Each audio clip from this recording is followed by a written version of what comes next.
Welcome to Trinity Radio. You found the Christian channel that loves atheists, and today we're going to jump into a video that is called 10 Reasons That Prove God Does Not Exist, and actually also says in the first frame, 10 logical reasons that God does not exist. So we're not looking here at lack theism, where we're talking about people who just don't, I just lack a belief in God. I'm not saying God does not exist. But here 10 reasons that proves God does not exist. So this is going to do it. We shouldn't be believers after this. Let's jump in. Number 10, poorly designed universe. Don't the theists say that God is perfect and the creator of the universe? Well then, why did he design the universe and his babies in such poor fashion? We weren't in a hurry to land on Earth. We could have stayed in his creation lab for some more time, if only to become refined beings. If God exists, and it's him who has created us with diseases and malfunctions, do we have a reason to worship him? So the first thing that he gives us that proves that God doesn't exist according to him is actually kind of strange, because it seems like by the phrasing of all of this that he's kind of granting that God exists and then just saying something about God, like maybe it's not perfect being theism or something. Because what he says is poorly designed things. Well, for something to be poorly designed doesn't mean that it's not designed. In fact, it means that it is designed just poorly. So this is kind of lazy insofar as it's just saying, well, any of this evidence for design and all that, we're just going to table that for a minute and let's just ask, why isn't it better than it is? When I was having my first debate ever, debating professor of world religions at Florida International University in Miami, it was a huge crowd there for this thing. The place was packed. There were a couple thousand, I think, watching online.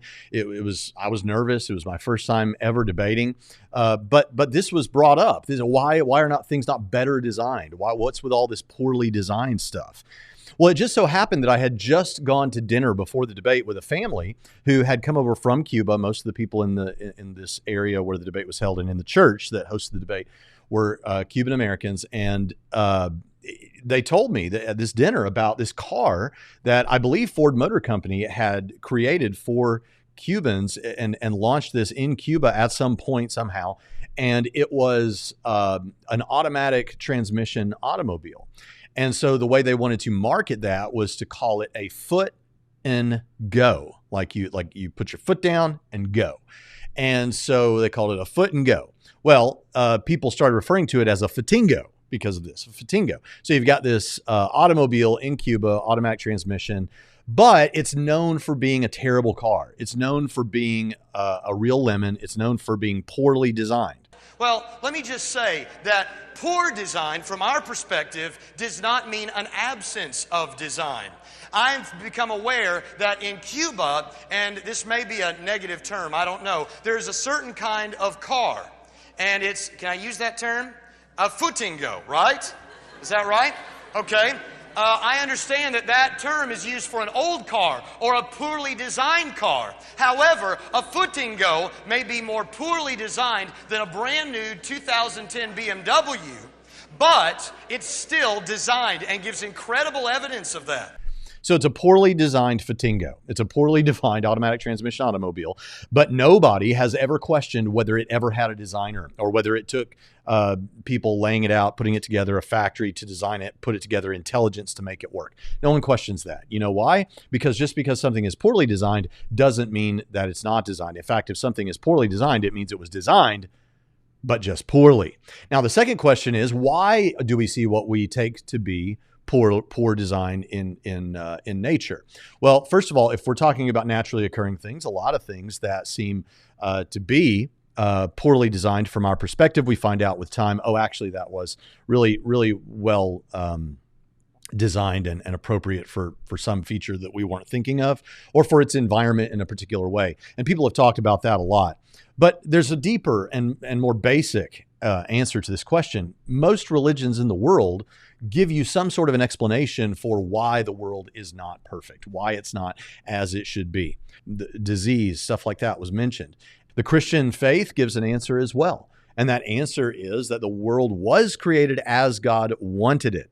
But because of God's desire to give man the choice to obey him or disobey him, sin came into the world and all kinds of horrible things happened as a result. If you think that if you're an old earth creationist or a theistic evolutionist and you don't think that answers like this can be given that rely on freedom of the will, the freedom of man to make a choice, well, they do. There are answers like that have been given on this channel and elsewhere. So I think ultimately that this comes down to God's desire to give man free will. But why did God want to give man free will? I suspect that the reason is because this is the way you get real love. Because the most meaningful expressions of love, as far as I'm concerned, is when a love is freely given. Someone gives of themselves for the good of another. That real expression, the highest expression, can only be had in a world with free will, and with free will comes the fallenness of creation. So ultimately, number one, poor design still implies design, and number two, arguments from evil, and those can be answered with a free will theodicy like I just gave. So this is supposed to be a proof that God as designer does not exist, and actually what we got was a confession that these are designed, albeit poorly designed things. And of course, we've responded to that. But then we find out here at the end that actually there's a completely different question in view. And that is, should we worship a God like this? Well, whether or not God exists is a related question to whether you should worship God, but it's still a separate question. God could exist and you may or may not worship him.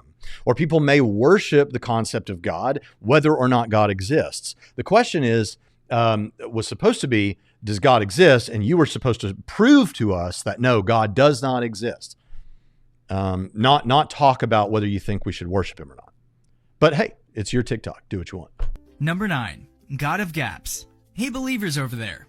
We agree with you, and here's how. Now that we have your attention, could you explain the idea of God of Gaps? That is your argument of his existence? You somehow prove God's existence by pointing out phenomenon that science can't explain, and hence they're facilitated by God. In ancient times, Greeks believed Poseidon to be behind earthquakes, but it's now been proved a scientific activity. Can our lack of knowledge about the universe substitute for the existence of another force? That's not very convincing, sorry. Okay, so the God of the Gaps fallacy would be something like saying, and he illustrated this, like something like, we don't know where lightning comes from, so it's Thor. That's the best explanation. We don't know, so we'll fill in that gap with God, the God of the Gaps. That's fine. The thing is, that's not what thoughtful Christian thinkers are interested in or trying to do. Take something like the Kalam cosmological argument, which says everything that begins to exist must have a cause. The universe began to exist, therefore the universe must have a cause. Now, let's say you granted me those premises and therefore that conclusion that says that the universe must have a cause. You might say, okay, fine. Maybe even if I went with you that far, I could say the universe must have had a cause. Maybe it was a quantum fluctuation or something like that. But you can't say that it was God, Mr. Theist, Mr. Christian, because if you do, you're just using the God of the Gaps. You're saying we don't know the answer to this. Science doesn't know the answer to this. So God must be the explanation, like Thor with lightning. But that's not at all what we do. In the second move that theists always make when they use the Kalam, they move on to a conceptual analysis of what this cause of the universe must be. And when you do that, we're supplying, this is actually the moment where it would be a God of the Gaps, I should say, if we just said, well, God, but this is where you want us to make that move. But that's not the move that we've made.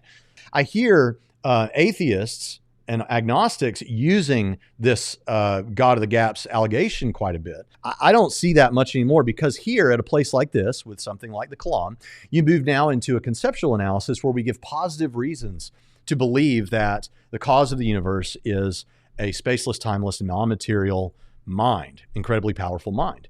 And the way we do that, the way we get those, is not just to assert them, though that is almost always alleged by someone when we make these kind of claims in videos or arguments, but instead to say, look, here's some positive reasons.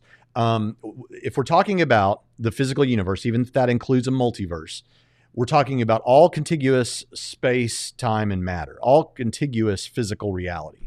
Okay? So whatever caused space, time, and matter to come into existence must not be space, in time, or made of matter.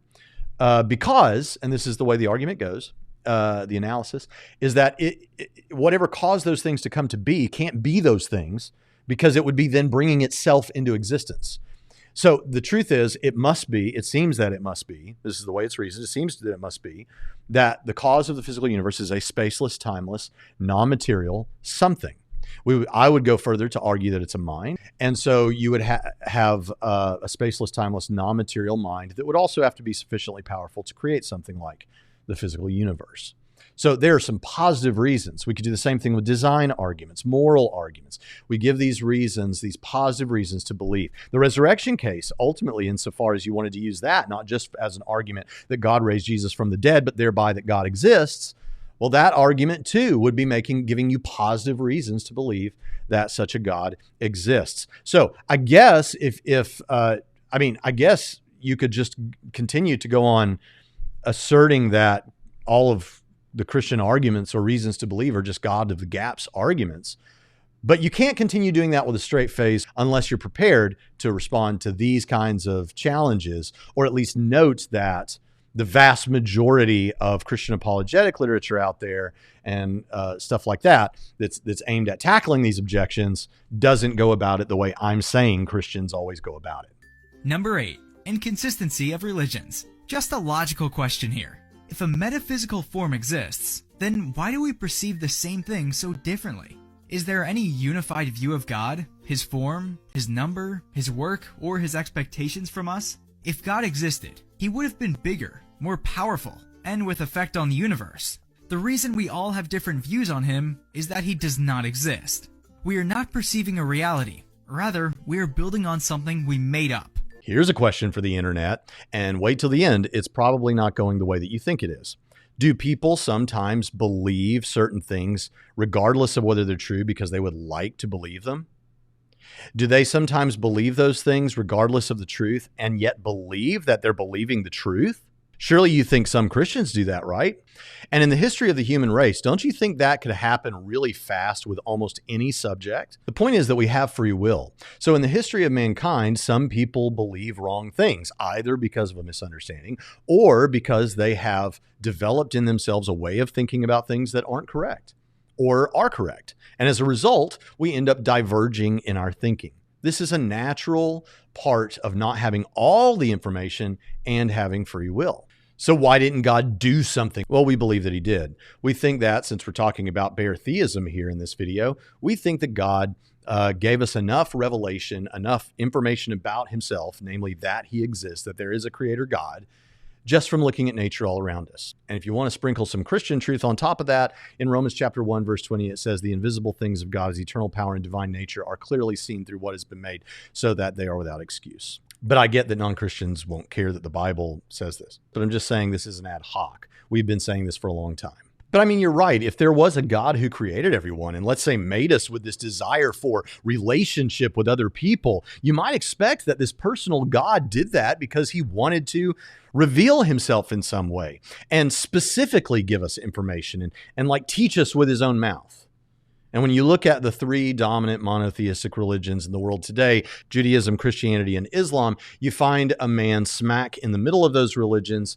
It has right at its center someone claiming to be that very thing, God communicating to us. So yes, we believe that he has done this. And you have access to that information through historiography and reading the scriptures. And by the way, this is a moment where many people will say, oh, so you have to attain some high degree in order to parse through and understand all this evidence. That doesn't seem like how a God would do it. No, I think in terms of God's existence, you have to open your eyes and process what's around you and think through some simple ideas. But why do the arguments get so big and technical and all of that, and one might say convoluted? Because the criticisms of our reasons to believe become bigger and more convoluted. And so to answer them, we have to give lengthier arguments and more detailed information. But the truth that there is a God is available to anyone. Number 7, creation of world. We all have our own definitions of God, but one widely accepted trait of the Almighty is that it is he who created the entire universe some 6,000 years ago.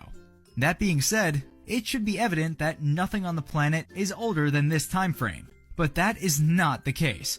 fossils have been found that date back to billions of years. And if God created the world only 6,000 years ago, where did those things pop up from?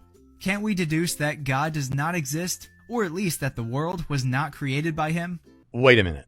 So if young earth creationism is false, the notion that the universe was created 6,000 years ago, if that is false, then God doesn't exist? I have no idea how this even gets off the ground.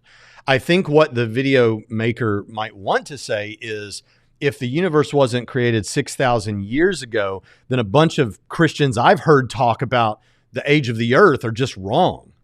Well, okay, what are we doing here? Number 6, existence of evil. When believers say that there's a God, a power which is noble and good, then do they forget the existence of evil in the world? Be logical. When God loves us so dearly, then why does he allow evil to exist? If there is God, who allows wars and riots to take place and destroy his creation when by all means he can stop it? Then he is at least not worth worshiping. So there we did finally get to the arguments from evil. And I kind of already answered it, but I'll just give you the answer that I think I can give the quickest, that I think is most helpful. And that is to say, look, there are 3 or 4 theodicies that's an answer for how God is just in the midst of evil. There are 3 or 4 answers that are given with great regularity. One of those is the character building type answer. And that is the notion that God created a world that he knew would have pain and suffering in it, because experiencing those things develops our moral character and integrity. You could give the heaven answer.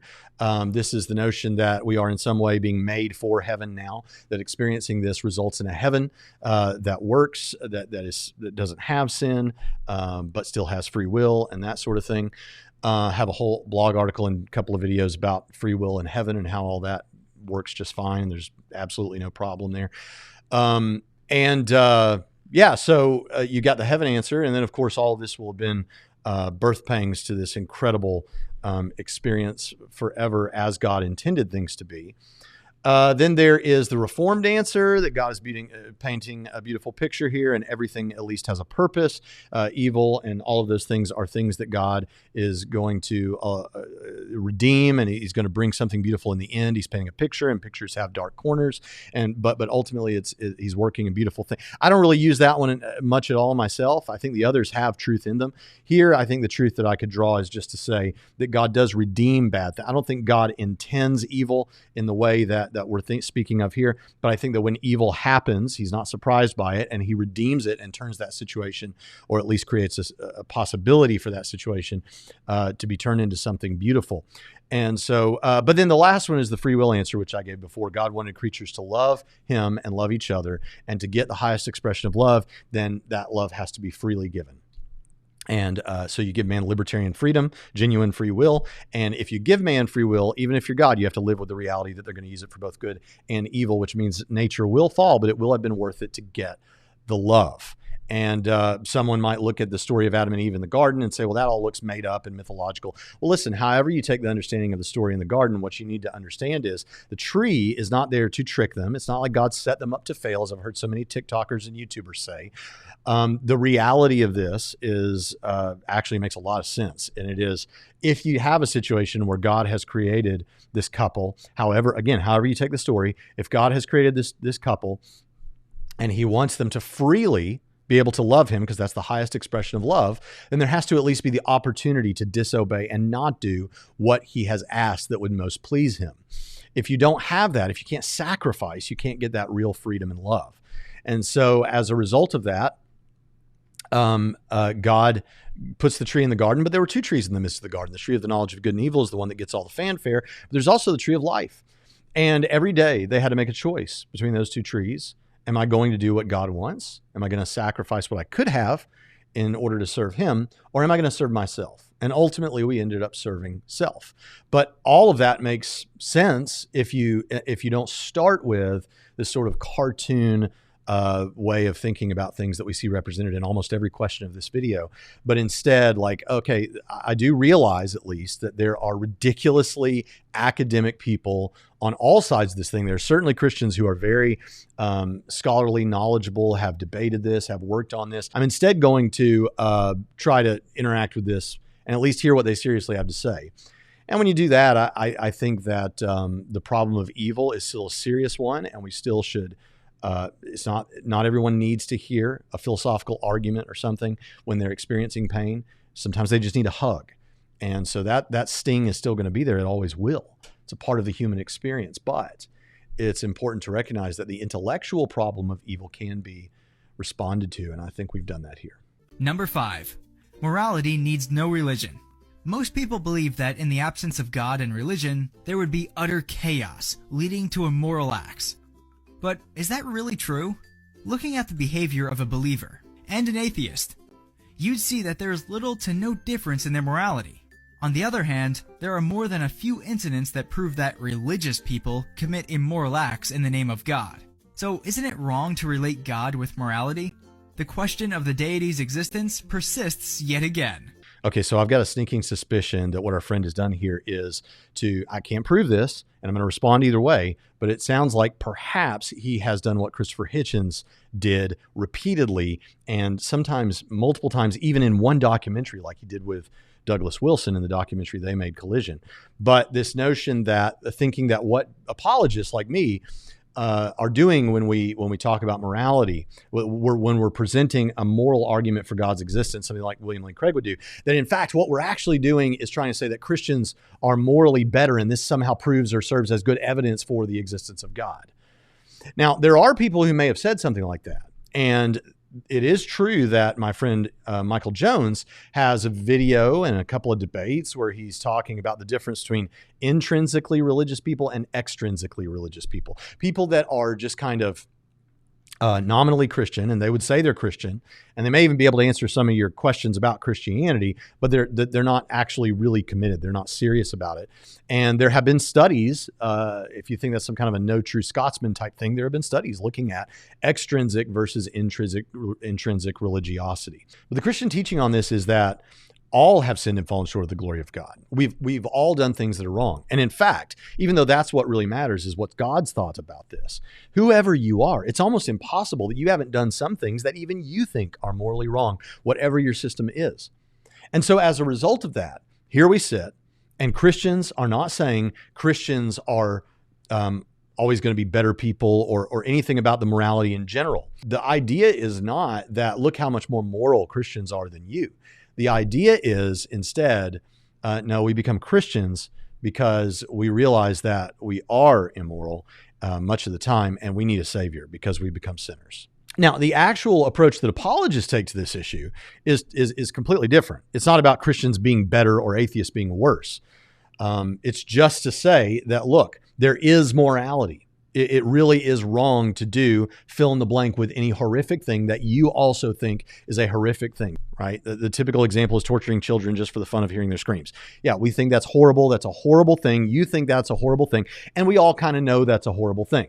What we're saying is if you believe that is a horrible thing, like independent of anybody's opinions about it, even if everybody had the opinion that it was good to torture children, they just all be wrong. If you agree that independent of human thinking, that's a wrong act, okay? And that there are right acts and right and wrong, good and bad, and that these are meaningful, objective statements.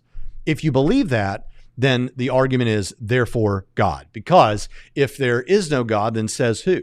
You could say, well, it's just sort of what our culture decides upon. Okay, well, in certain parts of America right now, the buying and selling of marijuana is illegal for recreational purposes. But you can get on a plane and go to another city where it's legal. And so you can't say, well, okay, well, marijuana, for example, the use of marijuana for recreation is moral or immoral just based on where you are, right? You wouldn't say something like that. So, well, maybe if all people agree on that, well, it's still just a matter of opinion, just a matter of opinion of a lot of people instead of just a small group of people or one person. And so ultimately, if you think that it is wrong to torture children just for the fun of hearing their screams, like you think that's a true statement, that is wrong morally in as strong a way as 1 + 1 = 3 is wrong mathematically. If you just think it's wrong, then this leads to that fact being grounded in God's moral nature as a way of getting to the objective truth about that. Now, you may say, well, I don't buy that, or I don't believe that, or I believe in some sort of non-natural or moral realism, or something like this, some Platonic idea or something.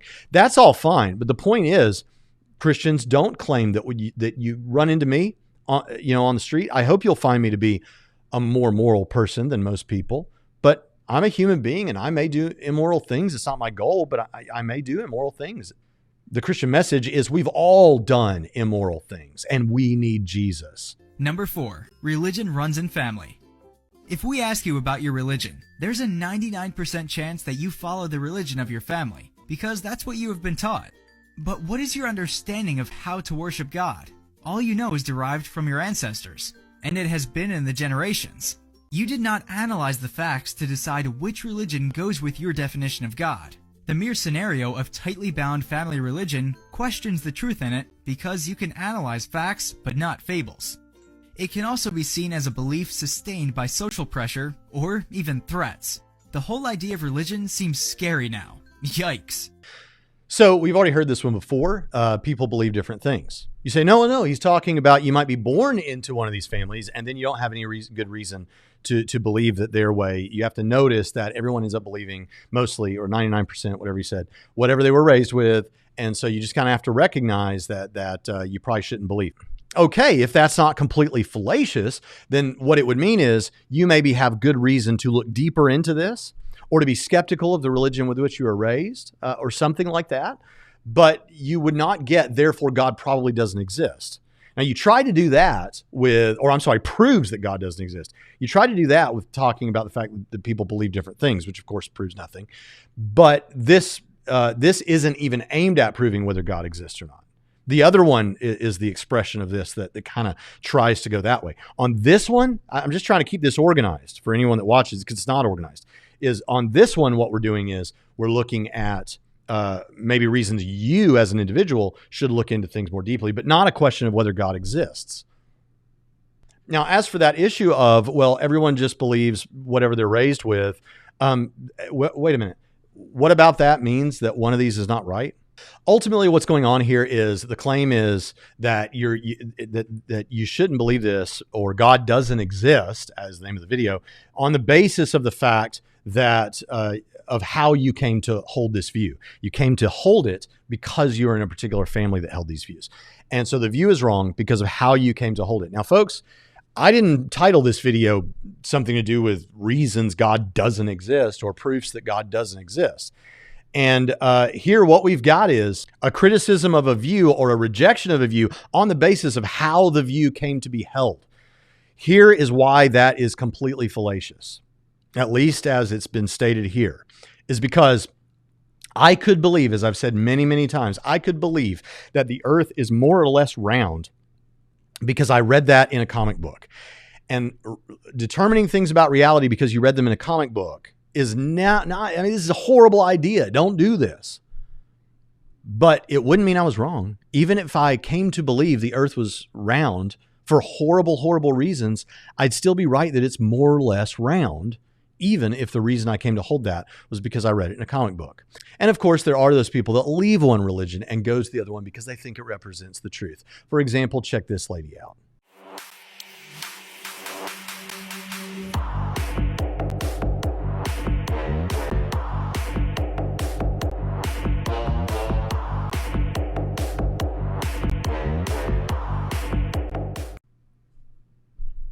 Number 3, no evidence of existence. Largely saying there's not much evidence to prove the existence of God. Well, if God is there, then why is there no proof of him being there? That kind of puzzles us. Talking of the evidences that somehow prove that such a power exists can also not be trusted. When put under examination, these evidences fail to support the argument. Also, the idea of a large number of atheists circling the world is beyond us. Since God exists, why didn't he prove himself to us? So back to divine hiddenness again. We're bouncing around a little bit, but it should be said that this claim that there's no evidence that God exists, of course there is. And philosophers, there are many philosophers on the basis of arguments have come to believe certain things about God and that God exists. Maybe you're saying you don't consider what they consider evidence to be evidence, but here's the thing. Even that you might say, well, yeah, but why aren't all the philosophers and all the scientists convinced by all those things? Well, they're not, but even those philosophers, let's say, who say that they don't believe that God exists, you don't find so much this idea that there's no evidence. You might find that the evidence isn't compelling. But then if you want to say that the evidence isn't compelling, you have to do more than say that all theists ever do is claim God of the gaps and don't have any evidence. You would need to actually deal with these arguments, not in some, ambiguous overhanging way, but like deal with the specific arguments, like some of the ones that I've mentioned here in this video. Until you do that, it's just chest thumping. Number 2, common consent. One of the major reasons for believing in the existence of the supreme power is that most people believe it. Is it even logical to say that since a phenomenon is accredited by the majority, it must be true? We doubt that. Let's compare it to slavery. That was believed to be acceptable back in the day, but with time, it was found to be a faulty practice. Same is the case with God's presence, that is believed by many. But is that proof in itself? Who says that Christianity is just true because so many people believe it? That might be an interesting fact that's thrown into with a lot of other things for some kind of a cumulative case. Number 1, no growth in religion. When we look at the world around us, we realize that a decade ago, there had been so many things that we had no knowledge about, but are now a part of our life. That's how we have evolved, and our knowledge about science. But can we apply the same thing to God? We guess not, because we're still stuck with beliefs and facts that have been in circulation for centuries.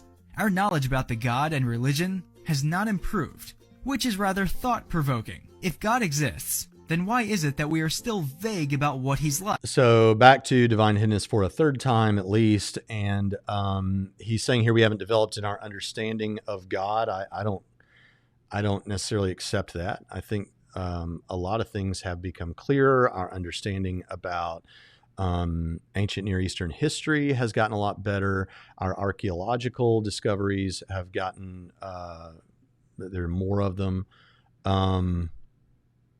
I don't think this is true, but he is right that we've also seen development in science and mathematics and all these other areas. And the wonderful truth about that is the more we learn about the universe that God made, the more reason we have to believe in him, not less, for sure. Before we go, I thought we'd look at some comments, and we're going to look at comments from our videos. But first, I thought we'd read a comment from the video of the young lady that converted from Islam to Christianity that I just showed a few moments ago. Someone in the comments named J Honeymo 28 said, "I want to Christian as well." Well, J Honeymo, I want you to know that we are behind you. We also want you to Christian. We want you to Christian so hard. And if you want to Christian, if you would like to become a Christian, reach out to me at braxton@trinityradio.org. Hope you see this. Let's move on to the next thing. You know that at the end of the year, I'm going to be making an expedition, research-based, to Australia to discover if the kangaroo is truly a myth, as we all suspect that it is. I claim to know that it is. And I just want you to know the movement is growing. On YouTube, Ewan Thompson 4319 says, "I went to Australia and never saw one." See, this is what happened to me. I went to Australia in 2018 and did not see any kangaroo, even though I was told they'd be everywhere. This person says, never saw one in the wild, and my wife is Australian. His wife is Australian. You hear me, Australians? And never saw one in the wild. His wife, who is Australian, never saw a kangaroo. Are you hearing this? How much is it going to take? How much is it going to take? The walls around this thing are crumbling. He suggests, I'm pretty sure the ones in the zoos are oversized wallaby or people in costumes. We'll see. Now, we have to ask how big this deception is. What is the nature of a wallaby? Have you seen wallaby? I'm just asking questions. That's all I'm doing. Ezekiel Sargent 8245 says, I don't know that Perth side very well. See, that's where I went. See, that's what they want to do. They want to make it sound like where you went, the place you, oh yeah, of course you wouldn't find it there. You know, it's like you didn't read the right books type thing, right? I don't know that Perth side very well, but over this side of Australia, the other side, we have petting zoos with kangaroos. Sure you do. Having experienced petting them, shooting them, and eating them, I have experienced all there is to experience with one of our national icons. I highly recommend it for anyone who visits, and there it is. That's it. I said, as I was in the airport leaving, this is a ploy by Australia, by the Australian government, and apparently the Australian people, to get Americans to come over here in pursuit of these mythical creatures.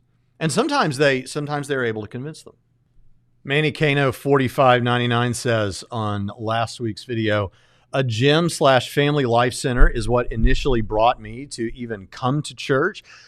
You see, there was a discussion in the last video, you'll remember, about from last week about someone saying that they disagreed with this notion of tithing. And it seemed like this is one of the things that churches want, is they want your money so they can have other places to play by building something like a family life center. And I was pointing out, as everyone, or most people, I guess, who are ever in a church where they have a family life center, and I've been in hundreds, they use these to minister to people, to feed the poor, and to reach out to often people in the community who don't have advantages, even could go to a gym or something. And Manny Kano says, it's what initially brought me to even come to church when I was a teenager. And after becoming a Christian, the pastor there had me speak in front of everyone for the 1-year celebration. Of course, I was really nervous and my knees were knocking, but I'll never forget it. You just don't have any idea what these things do. Marty TU20 says, a gym in a troubled neighborhood with basketball tournaments, a place for teens to escape from. Seems like good use of money that creates social good. Exactly the kind of things that government would consider worth a donation tax deduction. When it comes to the argument for God's existence from cats, that was at the end of the last video, heathen then says, go and adopt a cat and actually try and befriend it without writing it off for no reason. You'll become the biggest cat person ever. I've seen it a million times over. Well, heathen then. You need to understand that I've had 2 cats in my life. Don't know what happened to the first one. That's on me. The second one was a horrible creature, and when we gave it up, my youngest daughter, who we were actually kind of worried that it would upset her, the lady that took her said something like, well, we're going to take good care of her. And she said, well, I don't know if you should. I think that cat's demon possessed. And I have to say that I can't say she was completely wrong. If I ever saw demonic possession, what that cat did looked like what I've seen in the movies. And for the TikToker that said, maybe Jesus isn't cool from the last video, Stage Watcher 4 days ago says, Jesus isn't cool, ? He had no servants, yet they called him master. No degree, yet they called him teacher. No medicines, yet they called him healer. No army, yet kings feared him. He won no military battles, yet he conquered the world. He did not live in a castle, yet they called him Lord. He ruled no nations, yet they called him king. He committed no crime, yet they crucified him. He was buried in a tomb, yet he lives today. Jesus is the coolest guy in history. Amen, Stage Watcher. And for the rest of you, we'll be seeing you next time on Trinity Radio.